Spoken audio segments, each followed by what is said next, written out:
किसी समय एक नगर में चंद्रजीत और मंजीत नाम के दो मित्र रहा करते थे। दोनों के ही दिन बुरे चल रहे थे। वे जो भी काम करते बिगड़ जाता। उन्होंने खेती बाड़ी आरंभ की तो फसल सूख गई। साल भर की मेहनत पर पानी फिर गया। सारा धन मिट्टी में मिल गया। बच्चों को स्कूल में पढ़ने भेजा तो वे बीमार पड़ गए। हे ईश्वर, ये तू हमें किस जन्म की सजा दे रहा है? इसमें भगवान का कोई दोष नहीं मित्र, शायद हमारा भाग्य ही खोटा है। मित्र, यदि हम दोनों का भाग्य खोटा ही है तो फिर जिंदगी में हमारा कोई भी कार्य सफल नहीं हो पाएगा और एक दिन हमें व हमारे बीवी बच्चों को भूखों मारना पड़ेगा। मैं भी यही सोच रहा हूँ मित्र। पता नहीं आगे हमें और क्या क्या दुख देखने पड़े। लेकिन मित्र, मेरे दिमाग में एक विचार आया है। क्यों न हम किसी पंडित से मिलकर अपने भाग्य को सुधारने का उपाय खोजें? हो सकता है वहीं कोई उपाय बता दे। वे दोनों नगर के विख्यात पंडित श्री देवाश्री के पारा पहुँचे। पंडित जी, हम दोनों के भाग्य बहुत ही खोटे हैं। जिस किसी भी काम में हाथ डालते हैं उसी में नुकसान हो जाता है। सोने में भी हाथ डालें तो वो भी मिट्टी समान हो जाता है। हाँ पंडित जी, हम दोनों के दिन बड़े ही कष्टपूर्ण बीत रहे हैं। कोई ऐसा उपाय बताइए जिससे हमारा भाग्य जाग उठे और हम भी दूसरों की तरह आनंद पूर्वक दिन गुजार सके। उनकी सारी दास्तान सुनकर पंडित जी बोले, बेटा, अपने भाग्य को संवारने का केवल एक ही उपाय है। तुम दोनों तीर्थ यात्रा करो। मुझे विश्वास है इससे तुम दोनों के भाग्य सुधर जाएंगे और तुम्हें भूविश्य में लाभ और सुख मिलेगा। यदि आपकी यही सलाह है तो हम कल ही तीर्थ यात्रा पर रवाना हो जाएंगे। अच्छा पंडित जी, नमस्कार। अगले दिन दोनों मित्रों से अपने झोले में सामान के साथ साथ कुछ दवाइयाँ भी डाली और अपनी अपनी पत्नियों एवं बच्चों को विदा लेकर तीर्थ यात्रा पर निकल पड़े। चलते चलते वे एक जंगल में पहुँचे। तब तक रात हो चुकी थी। मित्र, रात हो चुकी है और हम काफी थक भी गए हैं। क्यों न रात इसी जंगल में काटी जाए। भोर होने के साथ फिर आगे बढ़ेंगे। ठीक कहते हो। आओ उस पेड़ के नीचे अपना डेरा डालें। दोनों उस पेड़ के नीचे पहुँचे और खाने के पश्चात चादर बिछाकर लेट गए। तभी उनके कानों में पास ही से एक आवाज सुनाई दी।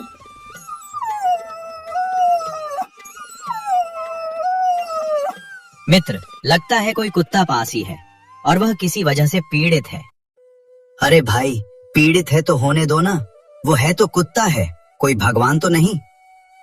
नहीं भाई, मुझसे किसी की पीड़ा सहन नहीं होती। तुम आराम करो, मैं उन्हें देखकर आता हूँ। ठीक है, जैसी तुम्हारी मर्जी। चंद्रजीत का मन बड़ा ही दयालु था। वह उठकर उस दिशा में बढ़ा जहाँ से किसी कुत्ते के कराहने की आवाज आ रही थी। शायद वह काफी तकलीफ में है, तभी इतनी जोर से करा रहा है। जब चंद्रजीत आवाज के निकट पहुंचा, तो उसे वहां एक घायल कुत्ता पड़ा हुआ दिखाई दिया। ओह, इसे तो शायद किसी भेड़िए ने काटा है। यदि शीघ्र ही इसका उपचार नहीं किया गया तो यह मर जाएगा। चंद्रजीत ने तुरंत वापस लौटकर अपना झोला उठाया और बोतल में कुछ दूध लेकर जैसे ही कुत्ते का उपचार करने के लिए चलने को हुआ, मंजीत बोल उठा, ये झोला और दूध लेकर तुम कहाँ जा रहे हो? वह कुत्ता भूखा घायल पड़ा है। यदि उसका उपचार नहीं किया गया तो वह कुछ ही समय में दम तोड़ देगा। और चंद्रजीत बिना मंजीत के जवाब प्रतीक्षा किए आगे बढ़ गया। चंद्रजीत ने कुत्ते की निकट पहुंचकर पहले दूध पिलाया। फिर जो दवाइयाँ वह अपने साथ लाया था उनमें से एक दवाई निकालकर कुत्ते को लगा दी और अपनी धोती फाड़कर, इस दवाई से इसे रात भर में आराम आ जाना चाहिए। यदि आराम नहीं आया तो इसे पशुओं के अस्पताल ले जाऊंगा। अगले दिन सुबह होते ही दोनों उठे। घायल कुत्ता दौड़ दौड़ कर चंद्रजीत के पास आया। ईश्वर का शुक्र है, इसे मेरी दवाई से काफी आराम पहुंचा। एक बार दवाई लगाकर फिर इसकी पट्टी कर दूंगा। इसके जख्म 2-4 दिन में ही भर जाएंगे। नहीं चंद्रजीत, तुम इसे बिल्कुल मत छूना, वरना अपवित्र हो जाओगे। जानते नहीं हम तीर्थ यात्रा पर जा रहे हैं। लेकिन चंद्रजीत ने मंजीत की बात को ध्यान न दी और कुत्ते के जख्मों पर पुनः दवाई लगाकर पट्टी बांध दी। मित्र, अब ये कुछ ही दिनों में भला चंगा हो जाएगा। अब चलें। देखो मित्र, अब तुम मुझे मत छूना, क्योंकि तुमने कुत्ते को हाथ लगाया है और तुम ये बात अच्छी तरह जानते हो कि कुत्ता अपवित्र होता है, इसलिए तुम भी उसे छूने से अब अपवित्र हो गए हो। मुझे लगता है अब न तो तुम्हारी तीर्थ यात्रा सफल होगी और न ही भगवान तुम्हारी भेंट स्वीकार करके तुम्हें उसका फल देंगे। चंद्रजीत ने कोई जवाब नहीं दिया और दोनों फिर आगे चल पड़े। चलते चलते उन्हें मार्ग में एक बड़ा भिखारी मिला जो भूख से बुरी तरह तड़प रहा था। भगवान के लिए, भगवान के नाम पर मुझे कुछ खाने को दो बेटा। मैंने 7 रोज से कुछ भी नहीं खाया है। ओ बेचारा, ठहरो मिश्र, मैं इसे कुछ भोजन करा दूं, फिर आगे बढ़ेंगे। अरे, क्या तुम बिल्कुल ही पागल हो गए हो? यदि अपनी रोटी इसे खिला दोगे तो तुम खुद क्या खाओगे? जब ये 7 दिन तक भूखा प्यासा जिंदा रह सकता है तो मैं भी जिंदा रह सकता है मित्र। कृपया मुझे ये नेक काम करने से मत रोको। और मंजीत चंद्रजीत को रोकता ही रह गया, लेकिन चंद्रजीत ने उसकी एक न सुनी और बड़े प्यार से भिखारी को अपनी रोटियां खिलाने लगा। हे भगवान, मैं अपने मित्र को कैसे समझाऊं? इसका तो दिमाग खराब हो गया लगता है। सारी रोटियां खिलाने के बावजूद भी भिखारी की भूख न मिटा पाई तो भगवान को चढ़ने के लिए लाया फल, जिन्हें वह देवता के लिए लगाया था, झोले से निकालकर खिलाने लगा। यह देखकर मंजीत चीख पड़ा। अरे मेरे मूर्ख मित्र, ये तुम क्या कर रहे हो? देवता की भेंट इस गंदे भिखारी को खिला रहे हो।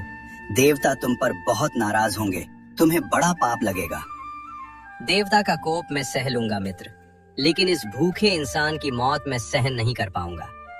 और चंद्रजीत ने अपने सारे फल भी उस भिखारी को खिला दिए।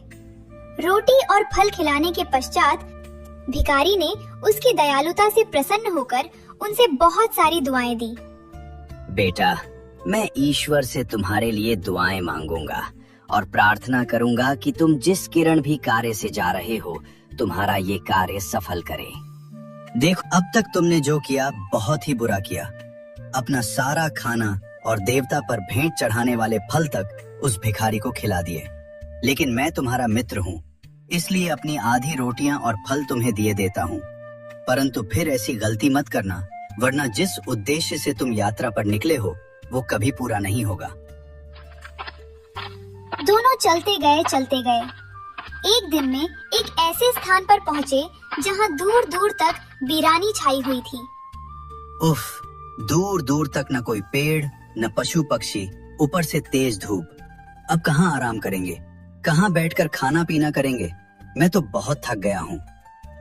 थोड़ा और आगे चलते हैं, शायद आराम करने के लिए कोई उपयुक्त स्थान मिल जाए। ठहरो भाई, जरा पानी पी लेने दो, बड़े जोरों से प्यास लगी है। ठीक है, पी लीजिए। तभी हाय, पानी! अरे कोई मुझे पानी दो। आए, उस वीराने में ये कौन करा रहा है? ओह, वह रहा। शायद मुसीबत का मारा लगता है। आओ दोस्त, चलकर उसकी खबर लेते हैं। अरे छोड़ो भी उसे, हमें अपना रास्ता देखना चाहिए। नहीं दोस्त, मेरा दिल नहीं मानता। पहले उसकी सुध बुध ले लें, फिर आगे बढ़ेंगे। तुम्हारे इस जवाब ने तो मेरी नाक में दम कर दिया है। तुम तो हर समय देवता बनने की कोशिश में लगे रहते हो। ये तो अपना अपना स्वभाव है दोस्त। मेरा दिल तो किसी दुखियारे की मदद किए बिना मानता नहीं, चाहे इसमें मेरा सब कुछ ही क्यों न बर्बाद हो जाए। अच्छा, अब भाषण छोड़ो और देखो वो कौन है और उसे क्या तकलीफ है। जैसे इस धरती पर केवल हम 2 ही धर्मात्मा रह गए हैं, जो सारे दुखियारे मुसीबत के भारे हमारी ही राह में आ रहे हैं और हमें उनकी मदद करनी पड़ रही है। क्या हमारे सिवाय उनकी मदद करने वाला और कोई नहीं है इस दुनिया में? उसके नजदीक पहुंचकर, आप कौन है बाबा, और इस दयनीय स्थिति में यहाँ कैसे पड़े हुए हैं? क्या बीती है आपके साथ? पानी! पहले मुझे पीने के लिए थोड़ा पानी दो भाई। हाँ, क्यों नहीं। फिर वही नेकी का चक्कर। ये लीजिए, लेकिन थोड़ा थोड़ा करके पीजिएगा, वरना तकलीफ होगी। चंद्रजीत, मेरे मित्र, क्या तुम पागल हो गए हो? यदि तुमने सारा पानी इस बूढ़े को पिला दिया तो फिर खुद क्या पियोगे? पता नहीं आसपास पानी है भी या नहीं। ईश्वर ने चाहा तो पानी मिल ही जाएगा मंजीता, लेकिन यदि इन्हें इस समय पानी नहीं मिला तो ये मर जाएंगे और इनका पाप हमारे सर चढ़ेगा। और चंद्रजीत ने घूट घूट करके अपना सारा पानी बूढ़े को पिला दिया। तुम्हारा बहुत बहुत धन्यवाद बेटा, ईश्वर तुम्हारा भला करे। लेकिन बाबा, आप है कौन और आपकी ये दशा कैसे हुई? मैं फलों का व्यापारी हूँ बेटा। परदेश से वापस लौट रहा था कि मार्ग में डाकुओं ने मेरा सब कुछ लूट लिया, धन दौलत, यहाँ तक कि घोड़े और ऊंट भी। बस दया करके मुझे जीवित छोड़ दिया।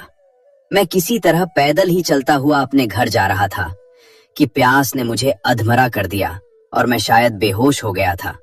अब होश आया तो तुम्हें सामने पा रहा हूँ। बेटा, मुझ पर एक उपकार और कर दो, मुझे मेरे घर पहुंचा दो।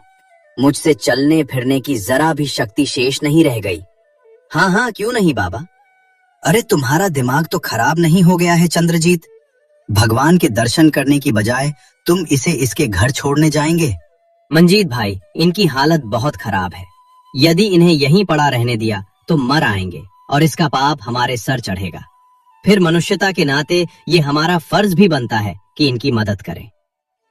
तो ठीक है, तुम और तुम्हारा परोपकार जाए भार में। मैं चला अपने रास्ते। मैं तुम्हारी तरह नास्तिक नहीं। देखना, भगवान तुम्हें अपने इस अपमान की जरूर सजा देगा। कहकर मंजीत आगे बढ़ गया। आओ बाबा, तुम मेरी पीठ पर चढ़ जाओ। किसी न किसी तरह मैं तुम्हें तुम्हारे घर पहुंचा ही दूंगा। भगवान तुम्हें लंबी उम्र दे बेटा। बूढ़े के परिवार वाले बूढ़े को देखकर बहुत प्रसन्न हुए। उन्होंने चंद्रजीत का बहुत बहुत धन्यवाद अदा किया तथा उसका बहुत आदर सत्कार किया। फिर सबसे विदा लेकर अपने घर की ओर चल दिया। उसे अपने घर पहुंचते कई सप्ताह लग गए, लेकिन जब वह उस स्थान पर उसका घर था तो वह आश्चर्य से खड़ा रह गया। हे ईश्वर, ये आलीशान भवन यहाँ कहाँ से आ गया? यहाँ तो मेरा टूटा फूटा छोटा सा मकान था। कहीं ऐसा तो नहीं मेरे पीछे किसी धनवान ने मेरे घर पर कब्जा कर लिया हो और अपना आलीशान भवन बना लिया हो? यदि ऐसी बात है तो मेरे बीवी बच्चे। हे जी, आप वहाँ खड़े खड़े अपने ही मकान को क्या टुकुर टुकुर देख रहे हैं? भीतर आइए ना, ये हमारा मकान है। अरे लल्लू की अम्मा! अभी वो आश्चर्यचकित ही हो रहा था कि बापू आ गए, बापू आ गए। अरे यहाँ तो सचमुच मेरा पूरा परिवार है, लेकिन ये चमत्कार हुआ कैसे? मेरे बीमार बच्चे भी अब बिल्कुल स्वस्थ दिखाई दे रहे हैं।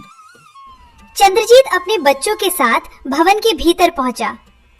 अरे भगवान, ये सब चमत्कार कैसे हुआ? टूटे फूटे मकान के स्थान पर ये महल कैसे खड़ा हो गया? और ये सब कीमती सामान? ए जी, हर तरह के कीमती सामान के साथ साथ प्रभु ने हमें भरपूर धन दौलत भी दी है। प्रभु ने? वो कैसे?